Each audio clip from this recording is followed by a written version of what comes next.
Hello everyone, welcome to Midday's edition of Newsbreak live from our studios here at Metro Television and also around the world on DSTV channel 277. My name is Josephine Oppong-Yeboah. Coming up in the next 30 minutes, traders in Kumasi protest against the Metropolitan Assembly's 2-month ultimatum to vacate the KJTR terminal for a new project. Trades Union Congress to launch policy document on the key objectives and functions of organized labor today. Also coming up this afternoon, Inspector General of Police meet leadership of the Ghana Journalists Association to address concerns raised about increasing attacks on reporters. Newly appointed Chief of Staff leads government delegation to Kenya to share experiences on national service and youth empowerment. Also coming up, Agogo State Senior High School in crisis, main administration block converted to a boys' dormitory, much to the discomfort of students and staff.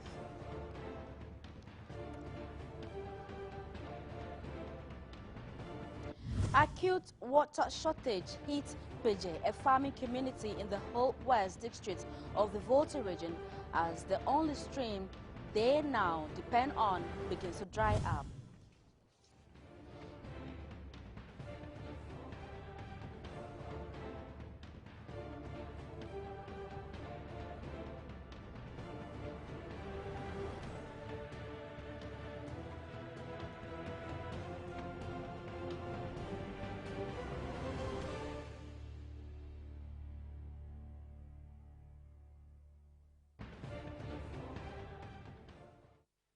Hello again, let's take the news now in detail. Traders in Kumasi this morning protested against the Metropolitan Assembly's 2-month ultimatum to vacate the KJTR terminal for a new project.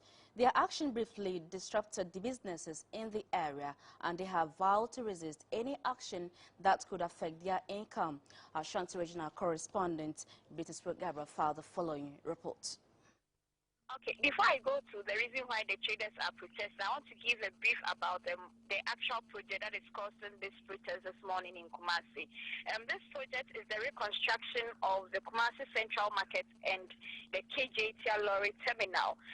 The process for the reconstruction started in 2010, and fortunately last year, Parliament approved a loan from the Brazilian government that is about $290 million for the reconstruction of the Kumasi Central Market and the lorry terminal. Last week, the Kumasi mayor briefed the media that work is about to start at the Kumasi KJTR lorry terminal in 2 months' time. And to that end, they've given the traders, hawkers, drivers, everybody within the KJTR lorry terminal 2 months to relocate. And the mayor, that is the assembly, has given them places that they have to go. That is the Sofo line. They have at the Shiman Gardens. They have the Royal Market, where the traders within the central the lorry terminal are supposed to go, because it's in phases. The first phase is starting from the KJTR lorry terminal before they move into the central market proper. And this morning, the traders are saying that the time that the Kumasi Metropolitan Assembly has given them, that is the 2 months, for them to move from the lorry terminal to the places that I've mentioned earlier on, is not good for them, or is not enough for them, because in rent law, if you have to even evict somebody, you have to give the person 3 months, and they are saying that the 2 months is too short a notice for them. And they've not even been briefed adequately by the Kumasi Metropolitan Assembly about the project. They are simply describing this whole thing as a 419.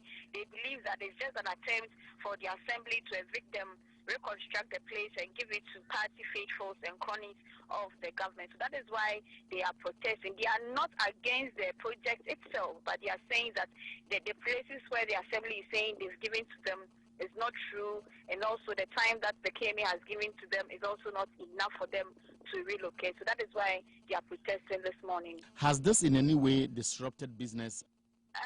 Somehow, because most of the traders are in their reds, they are in their black. Some of them who mostly do hawking are not selling anything except for some few shops within the terminal that have opened. But after the press briefing or the protestation this morning, the chairman of the association, that is Mr. Benajumo, told the traders that they should go back and do their business because as the executives of the KJTA Traders Association, they will be meeting with the appropriate stakeholders. Even if they have to move to the Flagstaff House to meet the president, they will move in. And talking about the president, we hear he will be in Kumasi on the 31st of March to even cut sword for the first phase of this reconstruction of the KJTA lorry terminal. So we don't know whether the traders will move in before the 31st of March, before the president comes in to cut the sword. But I would say that not much has been affected when you talk about business, but most of them were part of the protestation this morning. Has the KMA responded officially to this protest yet? Officially, no, but the assembly is saying that the money is ready because this money is coming from the Brazilian government. It's not that it's a GOG project that it will delay. They are saying that the money is ready, and they've also engaged all the members of parliament within the Kumasi metropolis, that is the Kumasi caucus, who are mostly MPP people, to win their support for them to convince the traders that this will not affect them in any way. But for this morning protestation, officially, I have not spoken with the Kumasi Metropolitan Assembly, but per the press conference they also had last week, he is saying that the project will come on as scheduled in 2 months' time. All right, so Ashanti regional correspondent there, British Gabriel, with that report. Metro TV will keep an eye and bring you update. Away from that, policy think tank Imani Ghana is demanding the immediate arrest of all directors of the Microfinance and Small Loan Center, Manslok, following revelations about the embezzlement of over 1 million cedis.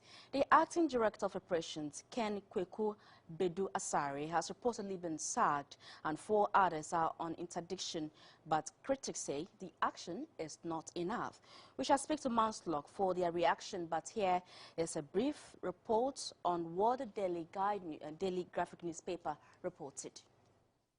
Today's banner headline in the Daily Graphic said an acting director of operations of the scheme, Ken Kweku Bedu Asari, is alleged to have forged 102 non-existent business associations to advance over 1 million cedis financial institutions, Rokeda Microfinance Limited and Unicorn Happy Investments Limited. The suspect, who is currently on interdiction, is alleged to have acted in connivance with some regional officers of Manslok to perpetrate the crime. Investigators of the Economic and Organized Crimes Office have since concluded investigations into the matter. The docket on the case, according to the paper, has been finalized for onward submission to the Attorney General's Department for advice. The report further indicated that Asari allegedly informed the 2 microfinance companies that Manslok had stopped granting loans to microfinance companies and was now dealing with groups. It said Asari then instructed his subordinates in Takoradi, Koforidua and Amasaman to open files for the group he listed for repayments to be effected. According to the report, repayment of the loan amount was effected through Asari's personal account at the Airport City branch of Stanbic Bank. Findings of the investigations also reveal that out of the 32 checks issued to Unicorn Happy Investment, 14 were not reported in Manslok's financial report. Unicorn has since repaid its debt to Manslok, but Rokeda Microfinance Limited has an outstanding debt of 3,733 cedis. Investigations observed that Manslok's internal control system was very weak and suggested that it must be strengthened in order to identify risk-prone areas in both assessing and repayment of loans advanced to clients.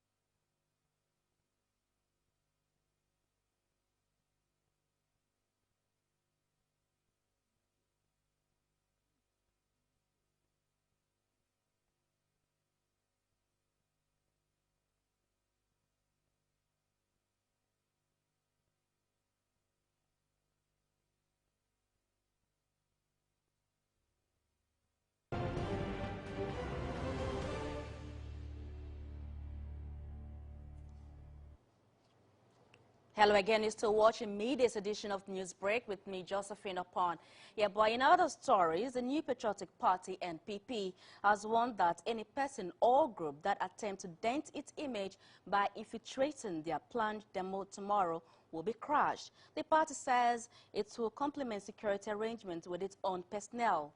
Meanwhile, the police says anybody who flouts regulations for tomorrow's protest will not be spared.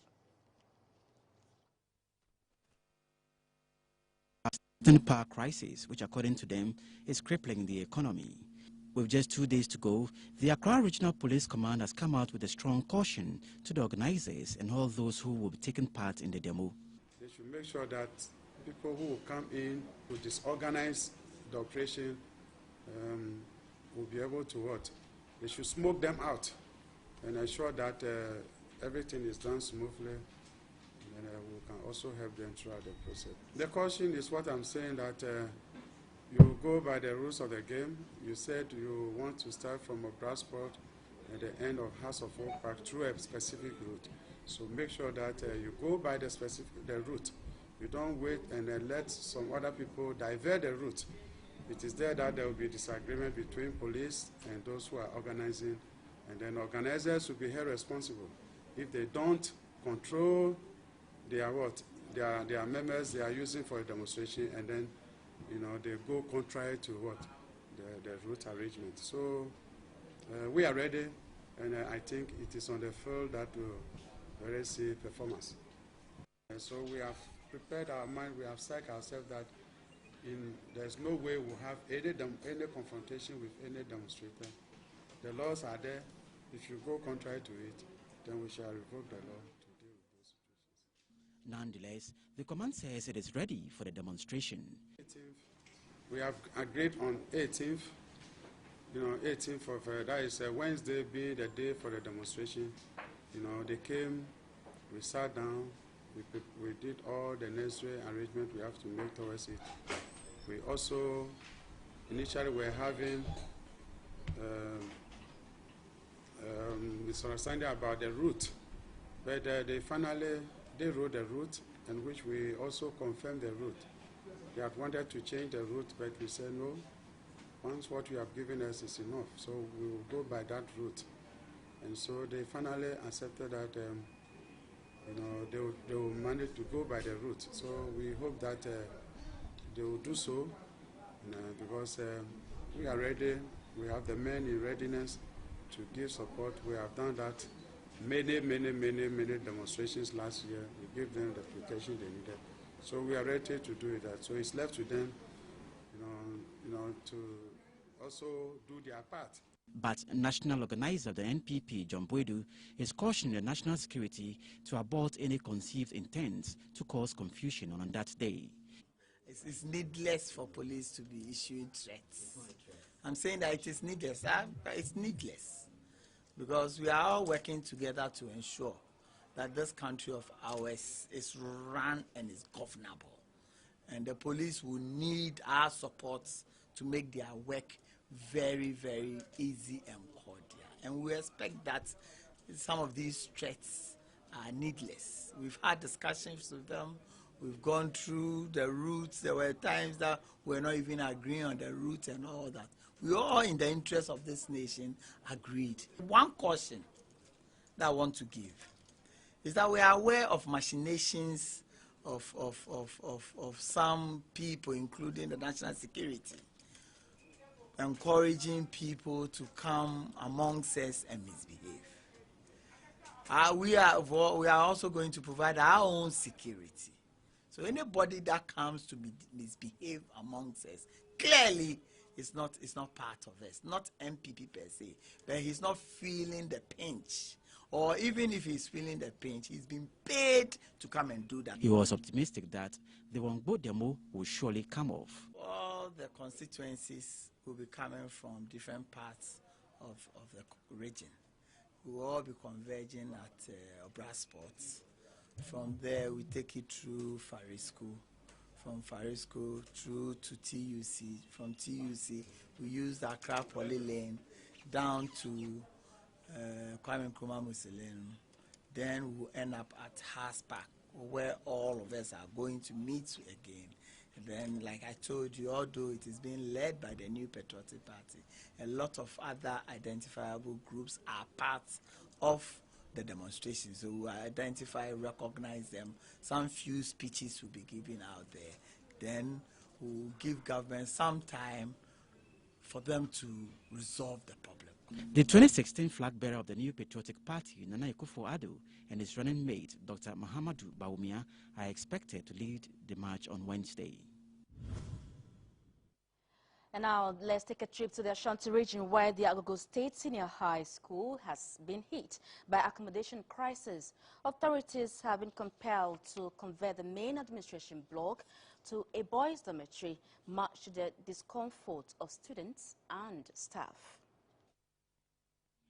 The 52-year-old school started with only 28 students in a small hostel with 3 teaching staff. Today, the enrollment is about 2,100, with 1,064 boys and 1,052 girls. Though the school has seen some expansion in the past, the facilities available are far too small to accommodate the increasing number of students admitted.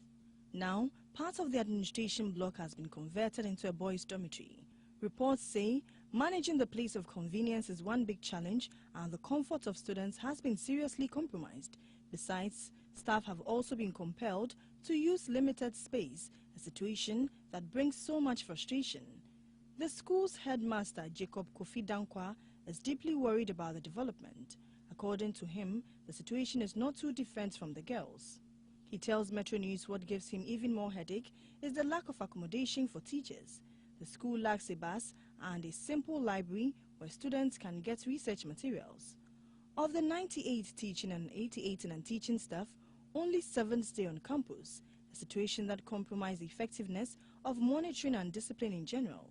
It is sad to note that a school of this status has only one old bus, which at the moment is not even road worthy.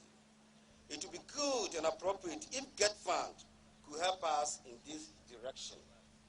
I wish at this juncture to appeal to the government to consider providing or the provision of a library to the school as a priority. When contacted, the Asante Akim North District Chief Executive, Daniel Osei, acknowledged knowledge of the problem and said as soon as funds are available, it will be put on its priority list. We're working with the school to make sure that they have regular water flow. And what was the other thing you mentioned? It begins at home. And so we are working with the churches, the parents, to make sure that students understand the importance of taking their education seriously, the education of the girl child. It focused on making sure that the females understand the importance of preserving themselves so they don't get pregnant while they're in school, etc. So these are some of the small steps we are taking with the school and also with the community at large to make sure that truancy is limited and hopefully brought to zero. Meanwhile, a sod has been cut for the construction of a 200-bed girls' dormitory. The project, financed by GET Fund, will include an administration block and an ICT laboratory. Contractors are expected to hand over the project in 12 months. Back here in Accra, the newly appointed Chief of Staff, Julius Deborah, has hit the ground running and is already in Kenya to discuss issues concerning job creation for the youth. He is leading a delegation, including Deputy Minister for Education, Samuel Okujato Ablakwa, and the Acting Executive Director of the YEA, formerly JIDA, and the National Coordinator of the Youth Enterprise Support. Julius Deborah's assignment is to share experiences and also tap from Kenya's National Youth Service and the Youth Empowerment Model. The visit follows a state visit by President John Dramani Mahama to Kenya in December 2014.